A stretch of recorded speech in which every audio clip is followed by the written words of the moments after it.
Estamos chegando, acho que é a live mais tardia que nós começamos aqui no Facebook do terceiro tempo, né? Afinal de contas, é quase uma live noturna, porque nós tivemos prorrogação, mas não tivemos penalidades na disputa da segunda semifinal da Copa do Mundo entre Croácia e Inglaterra, hein? E a história está escrita. Pela primeira vez, a Croácia chega de Copa do Mundo, hein? A Croácia que lembrava Thiago Tufano Silva agora há pouquinho durante o segundo tempo, uma semana antes de começar a Copa do Mundo, 10 dias antes, fazia amistoso com a seleção brasileira. É derrotada por 2-0. O Brasil encontrou o caminho de casa mais cedo e a Croácia está na decisão após vitória por 2-1 sobre a Inglaterra. Saiu perdendo com um gol de falta no comecinho do jogo. 4 minutos já estava 1-0 para a Inglaterra, foi buscar o empate, levou a partida à prorrogação e na prorrogação o Mandzukic fez o gol da classificação da Croácia para a decisão da Copa do Mundo. Domingo, meio-dia, nós teremos França e Croácia, uma final inédita, e nós teremos ou um bicampeão ou um novo campeão mundial na história do futebol.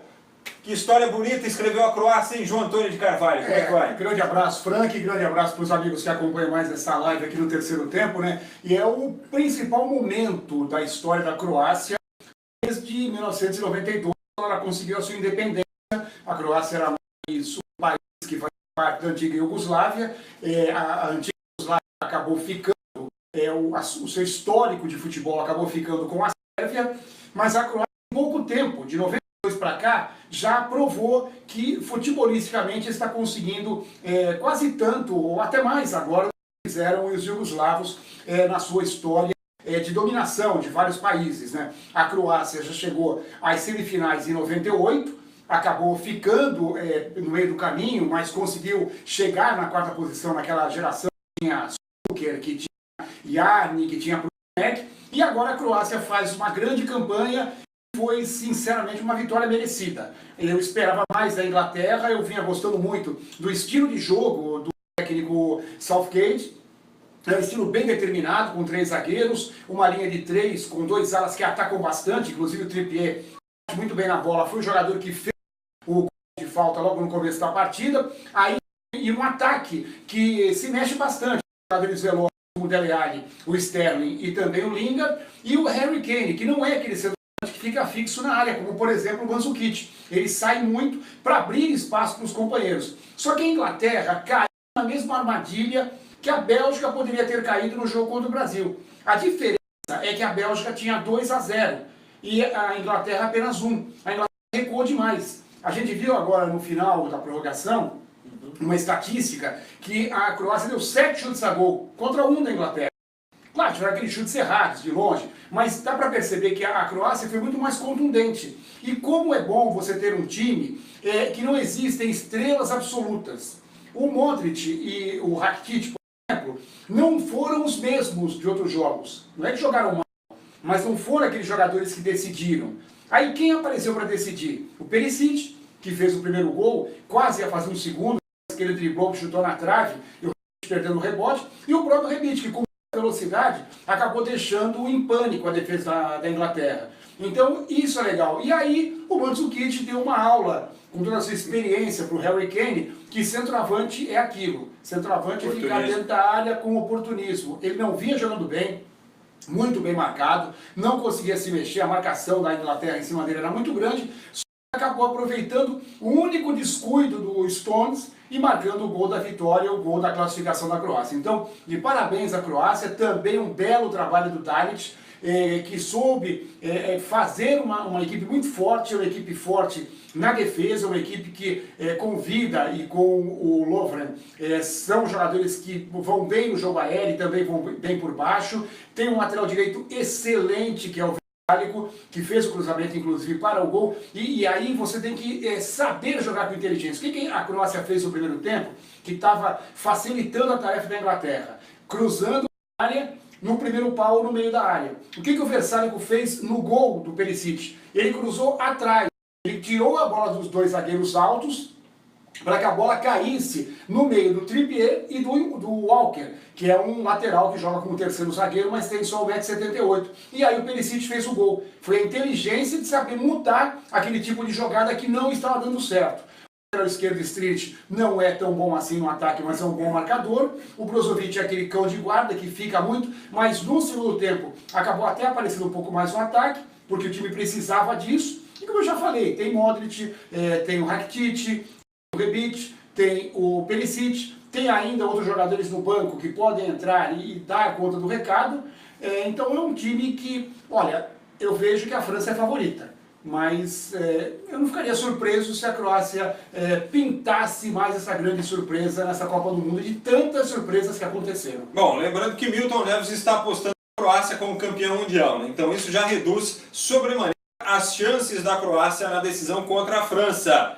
Brincadeiras da... Não é brincadeira, não, é sério. O Milton é muito pé frio, ele é muito pé gelado, ele é muito seca-pimenteira. Deus me livre e guarde de ter o Milton como torcedor do meu time. Olha aqui, um abraço para o Marcos Cabaleiro, que está assistindo, está conosco também, grande parceiro, o Richard Vinícius, o Júnior Grijó, salve, dali Croácia, manda aqui o José Donizete, a França ganha mole, 3-1, aposta o Richard, o Danilo Santos, Jesus está voltando, sim, ele volta diariamente, depende de como você enxerga a situação. O Inácio Guilhermo Rediato, Maílson Costa, Rosana Muniz da Silva, tomara que a Croácia seja campeã. É difícil, mas não é impossível, ela escreve aqui. Fernando Rueda, vai ser um jogão, França e Croácia. O Marcelo Pereira já manda fora Jair aqui, ó. O Santos está apresentando o Brian Ruiz daqui a pouquinho lá na Vila Belmiro, hein? Camisa 10 da seleção da Costa Rica que estava no Mundial aí.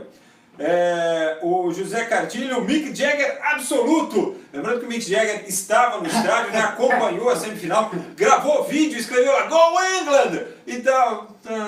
E a Inglaterra perdeu, foi para as cucuias. O Mick Jagger estava lá mais uma vez. Do Milton Neves. Mas, pô, já pensou Milton e Mick Jagger juntos? Aí não dá, né? Olha, se os dois, se torcer cada um para um time, o campeonato termina sem vencedor. Dene Ferreira, terceiro tempo. Segura a bola nos pênaltis. Contrata o Mick Jagger para comentar com vocês também. É o que eu tô falando aqui, ó. Se juntar os dois, meu, aí pô, para o mundo, né? Não vai ter campeão de mais nada. A Genoveva Fazão também, eu torço para a Croácia. Ô João Antônio, eu quero saber o seguinte. Do ponto de vista do futebol, e vamos trazer para uma visão sul-americana, vai. Nós já teríamos duas seleções europeias na decisão aí por conta dos 4 semifinalistas que eram europeus. Mas assim, com a Croácia na decisão, uma seleção que nunca chegou lá, chegou perto e tal, você já contextualizou o bom futebol que sempre teve a escola iugoslava, né, que sempre foi, não digo temido, assim, mas sempre foi respeitado pelo estilo de jogo. Campeão europeu nos anos 60. Isso, assim, você já contextualizou isso.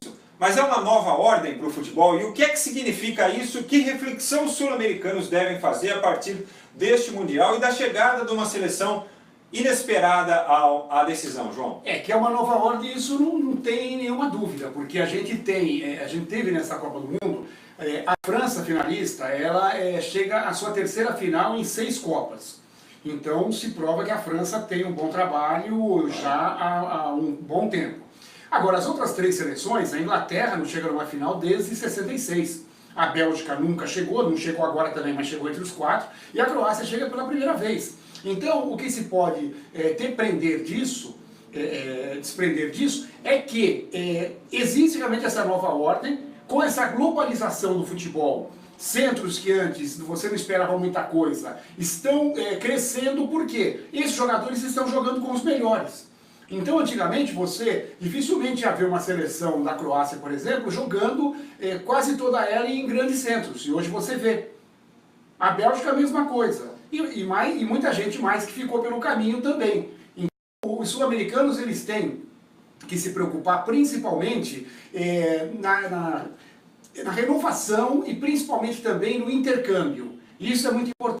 A gente estava falando aqui, o Brasil fez 5 jogos só amistosos contra equipes europeias, só 5.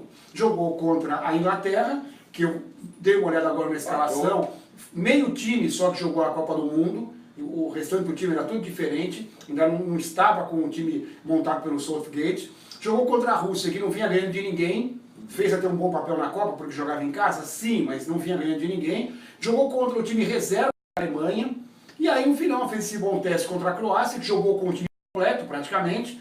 Ele não jogou o Mandzukic, mas jogou o Kramaric, jogou o Rakitic, jogou o Modric, jogou o Vida, jogou o Lovren, jogou o Versálico.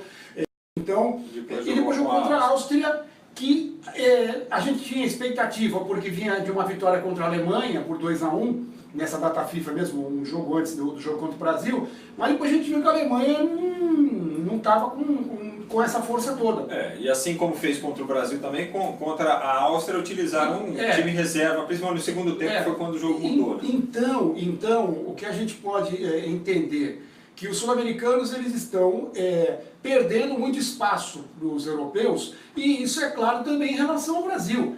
A última vez que conseguiu eliminar um time europeu de uma Copa do Mundo foi em 2002. Em 2006 o Brasil foi eliminado pela França e tinha se classificado antes, parece que, se não me engano, contra o Chile. Eu sei que foi um sul-americano. Em 2010 foi eliminado pela Holanda, mas também antes a classificação foi contra uma equipe sul-americana ou americana, foi contra o México ou contra uma africana. Em 2014 a eliminação foi contra a Alemanha, e o Brasil antes disso se classificou porque pegou Colômbia e Chile, e a eliminação de novo contra uma seleção europeia que nem chegou, nunca tinha chegado a estar entre os quatro. Então realmente... Passando pelo México, né, na fase anterior. Passando pelo México na fase anterior. Então o Brasil está devendo demais em relação às equipes europeias. E é um trabalho novo que vai começar, tomara que dê certo, vamos esperar agora poeira baixar, ver se o Tite continua ou não, ver qual é a ideia do Tite para esse novo ciclo, porque ele ou de outro técnico, porque, por exemplo, eu já falei outro dia aqui, o Chile fez um amistoso outro dia na data FIFA, e o Rueda, ele colocou todos os jogadores que não vinham jogando, ele mudou completamente. Eu acho que esse eu acho que esse é o momento, porque às vezes o técnico tem muito medo de uma derrota, de começar o ciclo perdendo 1, 2, 3 jogos, mas se você sabe que aqueles jogadores não vão chegar mais no Mundial, então não adianta insistir com o Marcelo, com o Daniel Alves, com o Miranda, com o Thiago Silva, Fernandinho, nem pensar, com o Augusto. Então tem que fazer um time novo. Claro, não é porque perdeu, o que vai sair todo mundo. Casemiro continua, o Marquinhos não jogou, mas continua. O Felipe Coutinho foi bem até a metade da Copa, continua. O Neymar tem que continuar, porque ainda é novo. O Gabriel Jesus, eu acho que ele vai ter que dar uma reciclada, porque a pressão dele foi tão grande, que eu acho que o Tite vai ter que dar uma segurada para poder depois ir colocando de novo ele aos poucos, porque senão ele pode sentir essa pressão quando for jogar de novo com a camisa da seleção. Então eu acho que tem que começar o trabalho do zero. Com muitas seleções europeias começaram e tiveram resultado. Olha aqui, o Anderson de Jesus, acredito que a França será campeã mundial pela segunda vez. O Marcos Rodrigues, grande Milton Neves, a turma do bem, Fernando Lopes, que vergonha, o Penta não está na final e os croatas estão. Olha, vergonha, não é vergonha também não, hein, Fernando? Não foi do jeito que a gente esperava, né, mas... A Itália nem veio para a Copa, né, que era a primeira fase. O John Stewart também respondendo aqui, Eli Maria Rodrigues da Silva... Imprevisível esta Copa, ela diz aqui, ó. Dali Croácia, espero 2-0 na final, escreve aqui o John.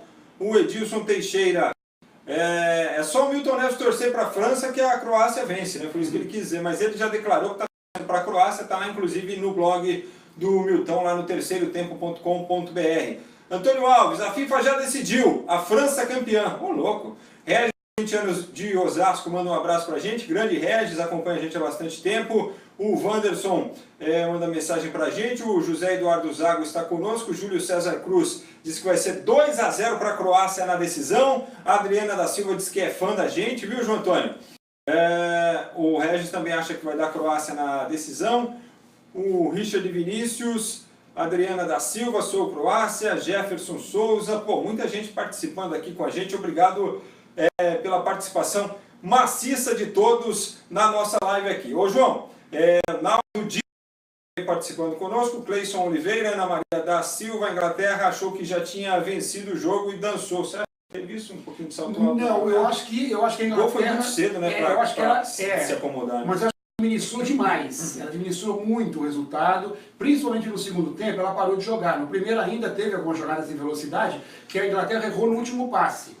E não caprichou na finalização. No segundo tempo, sim, fez que nem a Bélgica, só que, como eu disse, a vantagem da Bélgica é que tinha 2 gols de diferença. Tomou um, quase tomou ainda o segundo, e podia ser castigada por isso. A Inglaterra só tinha um. Quando tomou o gol de empate, entrou em parafuso. Ó, um abraço também para Adriana da Silva, lá de João Pessoa, na Paraíba. Alô, João Pessoa! Um detalhe também em relação à seleção inglesa, é uma seleção muito jovem.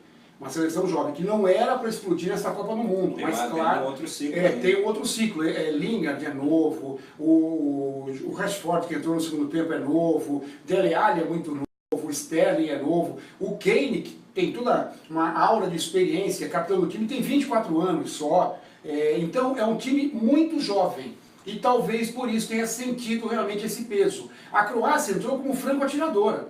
A Croácia, para ela, uma semifinal, um país relativamente jovem. Se a Croácia perdesse para a Inglaterra, não ia acontecer nada demais. Então a Croácia tomou o gol, ela não sua postura, porque ela sabia que para ela não ia ser um resultado ruim chegar numa final de Copa do Mundo. Claro que queria, é evidente que todo mundo quer chegar, mas eu falo do peso da responsabilidade.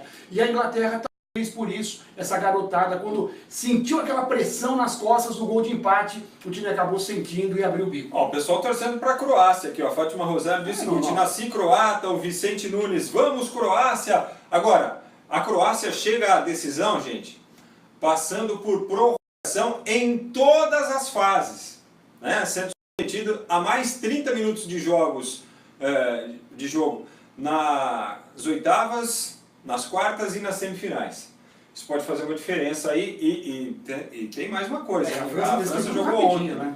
A França, além de decidir nos 90 minutos, jogou ontem, fez a primeira semifinal, jogou na terça-feira, tem no mínimo 24 horas a mais de descanso com relação à Croácia para o jogo do domingo. Pode fazer diferença, João? Pode, claro. Essas opiniões em relação à Croácia, isso é absolutamente natural. Natural, que você o brasileiro, a gente sempre tem a tendência de torcer pelo mais fraquinho. Não é mais fraquinho, a Croácia não é mais fraquinha, é um baita time. Mas em relação ao potencial da França, tão decantado desde o início da Copa, é claro que a Croácia entra como o patinho feio da final. Evidente, isso é claro. E a França entra mesmo com um grande favoritismo. O que eu falo é que pode haver uma surpresa, porque a Copa já mostrou surpresas por aí. Mas a França é muito favorita. E até por isso que o Frank falou. São 3 prorrogações da Croácia. Jogou um dia depois da França. Tem um monte de jogador baleado. O Versálico, que é um baita lateral, fez o passe do gol. No sufoco, ele não tinha muita condição, mas entrou no sacrifício. Saiu extenuado. Mas o que saiu extenuado. O lateral esquerdo, Stenich, saiu também machucado no final. Então, tudo isso vai pesar na decisão. É que a gente tem a tendência de torcer para o time que é a surpresa, teoricamente mais fraco, e até porque também o brasileiro é muito vingativo, muito coroa.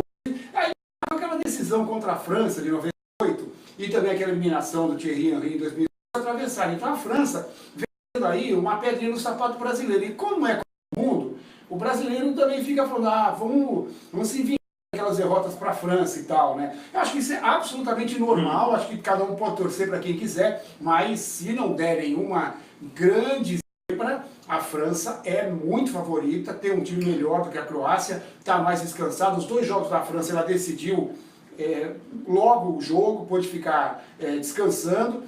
Soube administrar, não? Administrou bem, também tem um banco muito bom, se precisar tirar 1 ou 2 jogadores. Então eu vejo a França com um favoritismo, não é que é 90% a 10%, mas eu colocaria aí 65% para a França. É isso aí, eu estou fechado com o João Antônio, acho que vai dar França, viu, pessoal? Infelizmente no domingo, infelizmente assim, porque eu tenho essa tendência também de querer torcer que teoricamente seria o mais fraco lá do que percorrer um caminho mais tortuoso, que tem uma história distinta, né? E tem toda essa história aí da independência, do separatismo lá das repúblicas todas, né, que formavam a antiga Iugoslávia. Então a gente sabe do sofrimento do povo, de todos os transtornos, todas as dificuldades, né? Isso evidentemente que leva um pouco da nossa torcida para esse lado, mas analisando friamente, a França para mim tem uma equipe melhor, né? Começa daí, vai estar mais inteira para a decisão e eu acredito que será bicampeã no domingo. Ó, um abraço aqui para o Júnior Diniz, pessoal lá da 87 FM, lá do Toque Me Voe, lá do programa de esportes, lá em Bauru. Grande abraço para vocês aí, boa sorte, viu, rapaziada, aí no Toque Me Voe, aí na 87 FM de Bauru. Grande abraço para vocês, obrigado pela audiência. O Demerval Neri, agora eu pergunto, quem será campeão mundial, França ou Croácia? Acabamos de responder aí, Demerval. Mais alguma consideração aí, João?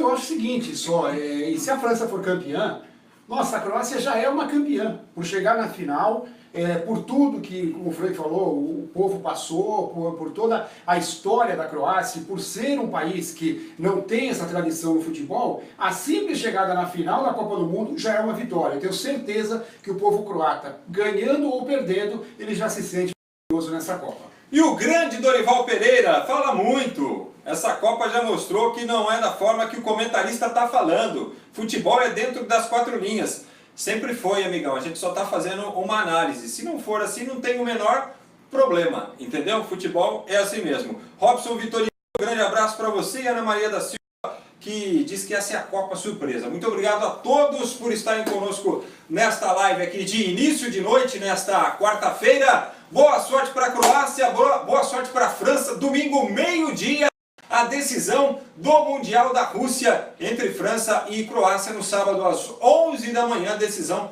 do terceiro lugar entre as seleções da Bélgica e também da Inglaterra. Obrigado a você pela boa audiência neste início de noite já, né? Falando de Copa do Mundo. A gente se encontra aí ao longo da semana falando mais do futebol nacional também, fazendo um esquenta aí para a Copa do Mundo, porque a gente está, semana que vem tem Campeonato Brasileiro de novo, né?